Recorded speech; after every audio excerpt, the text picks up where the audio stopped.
नमस्कार.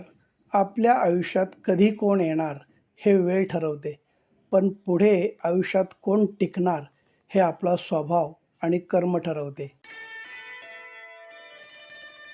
मराठीमध्ये दोन म्हणी अनेकांच्या माहितीच्या आहेत. पहिली आहे, जगी सर्व सुखी असा कोण आहे, आणि दुसरी आहे, निर्लज्जम सदा सुखी. पहिल्या म्हणीचे उत्तर म्हणजे दुसरी म्हण. ही आहे मराठी भाषेची कमाल आणि करामत. ऐसे जियो की अपने आप को पसंद आ जाओ, दुनिया वालों की पसंद तो पल भर में बदल जाती है.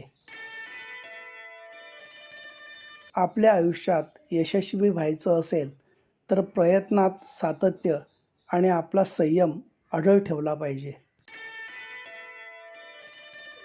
आयुष्यात काही करून दाखवायचं असेल तर आपण काय आहोत यापेक्षा आपण काय होऊ शकतो, काय करू शकतो याचा अधिक विचार केला पाहिजे.